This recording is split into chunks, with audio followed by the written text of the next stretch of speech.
All right, Wednesday, getting ready for Indianapolis Colts, team we have some familiarity with. We played them last year about this same time of year at their place. Not an easy place to play, indoor, extremely loud. They're a team that's built for their stadium, in my opinion. They start around the front four on the defensive line. Specifically a couple guys in Mathis and Freeney that are as good as you'll see ever in some cases. And, they have some good young linebackers that look like they're going to be real good players. Secondary that understands how they play defense, really an entire defense that plays that way. They're a very complementary football team in general, and that offensively and defensively they kind of complement the way that they want to play and the way that they want to win. They're a team that's won a ton of games over the last decade, and a ton of games. And they're playing very hard. They're playing very physical. They've had some of their own adversity, much like us. And, they're a very dangerous opponent because of that. Offensively, they got a really good back in Joseph Adai that I like a lot, that makes a lot of yards after contact.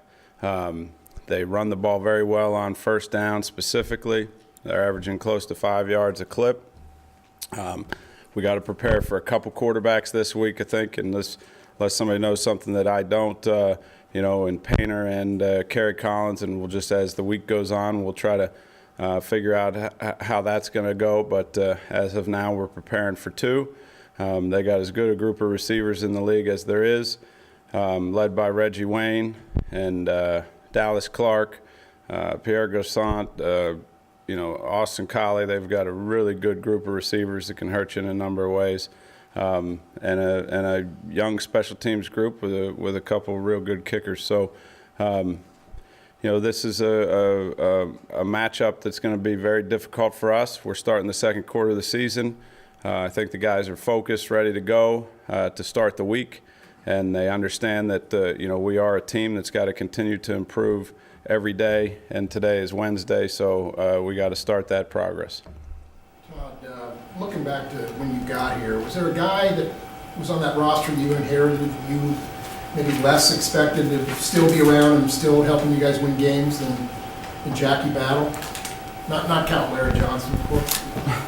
No, I wouldn't say that, Adam. I mean, that's your thoughts on it. I think when I came here, this was a group of guys that I didn't know a whole bunch about, really, to be quite honest with you. And, and Jackie fell in that group. But through time, I've seen a lot from Jackie that I really like.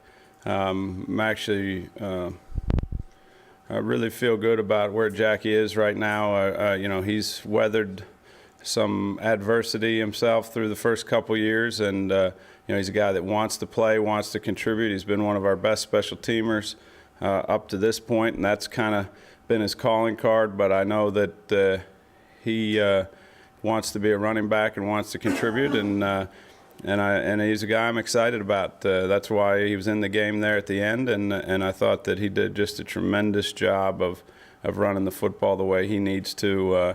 And they were arguably as big any plays in the game that we made. As you say, he's been one of your better special teams players.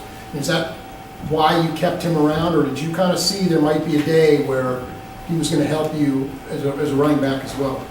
He's like a lot of other guys in this team. He's a young, developing player that is big and fast. He had a couple qualities, attributes that made him noticeable early on, and then you saw some of his other attributes like toughness and mental toughness show up through his time here. And he's a guy that Mo Carthon's done a terrific job with in developing, and he's been had to take a back seat to some pretty good runners. So he knows he's going to get more and more opportunities here, and he's kind of known that here as this year began. So I think he's just all about trying to seize those opportunities and help our team win.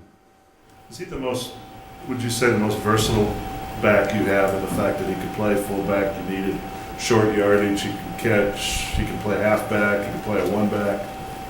You know, we got a couple versatile ones, but he is, and that probably as much as anything is what helped him kind of hang on early on when we didn't know a lot about him, is that fact that, you know, number one, he's big and fast. Number two, that fullback, halfback versatility is a big item for us because, you know, as you've seen here, you know, fullback's not a spot we carry heavy at very often, and that's been a reason why. And even game day rosters, as you go through the last few years, you know, there were a lot of weeks where, you know, he made a difference in us allowing, you know, kind of gaining a roster spot. So, you know, I'm just happy about his progress. I'm happy about where he is right now, and I know he's excited about, you know, the opportunities in front of him. Todd, you hear with teams that are struggling early on, you know, you just got to get that first win. Just get the first win that can change the course of your season, things like that. Now you guys are trying to get your second one, and that isn't quite as big and juicy a number as that first one. How do you get these guys just as fired up, I guess, over number two as number one? They're all big and juicy, those W's. But, you know, really our mindset is we don't have one. I mean, I understand the point, and it's a big – getting that first one, especially when you start out on the slide a little bit, becomes a big thing. And I know the guys were just, you know, it was a relief to get it, but more importantly, I think for our guys, it was you know, they're looking at it as a stepping stone. You know, we wanted to really finish that quarter in a positive manner. We felt like, you know, the game against San Diego was a real positive game for us, that, you know, we made a lot of progress and we didn't get the result we wanted. So we wanted to build on that and end the quarter the way that we did, though, you know, not a successful quarter. It ended in a positive manner. Now, you know, really we're trying to stay focused on just this is a four-game season right now, the second quarter of the season, and we got to, you know, do things a lot differently in the start of this quarter than we did in the start of the first. And I think that's one of the most important things that's come out of this is our guys understand that. They learned the hard way, but they seem to be understanding what our team needs to do to win, and that's a real important aspect and item for our guys to understand. Coach, is there a real danger that when Peyton Manning's not there, you can maybe not take the offense for granted, but not think it's as potent because he's not at the helm?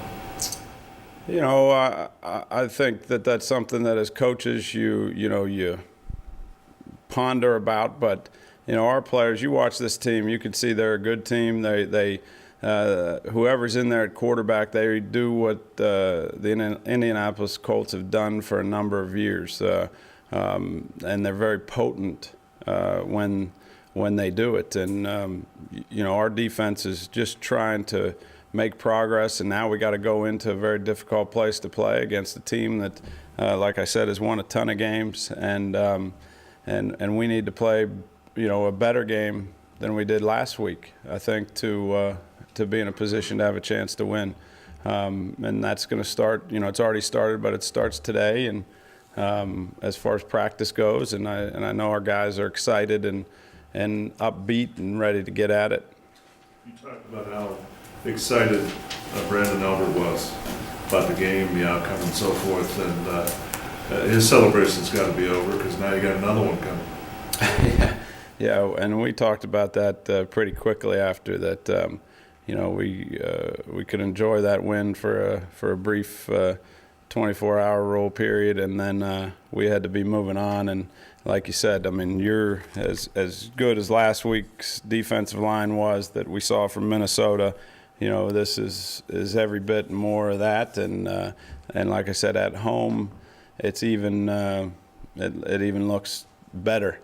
And like I said, they're kind of built for their surroundings and how they're going to play football. And those guys up front now, they can disrupt the game fast. So our guys, you know, will do a number of different things to try to prepare for those guys. But you know, it will take even, I think, a better performance this year or this week. Does John Baldwin have a chance to play?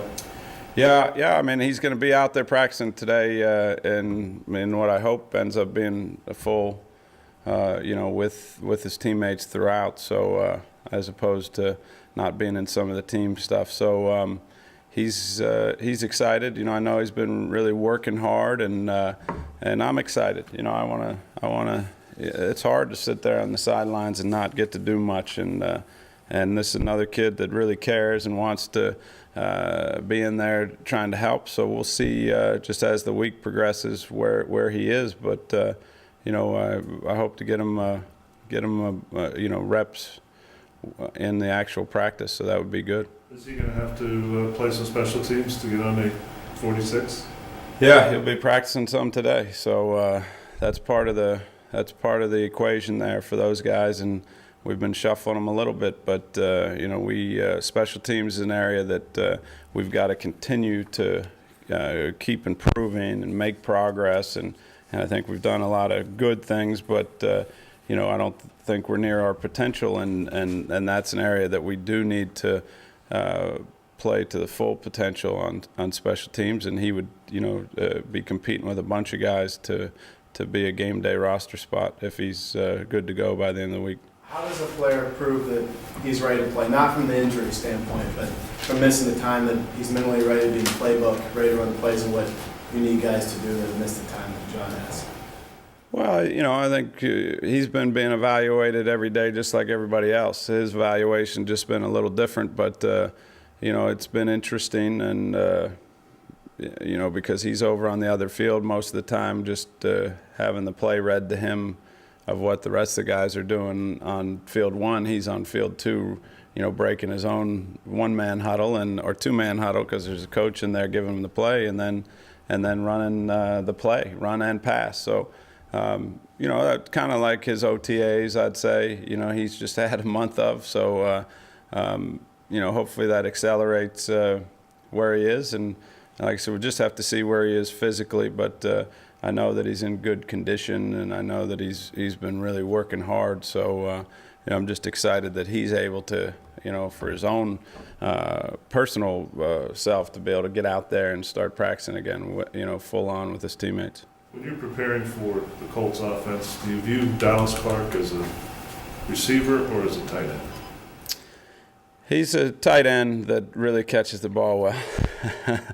You know, you have to see him for his abilities, and you know, and his strength. Obviously, his number one strength is just his playmaking ability in general, and you know, just got a great feel for the game.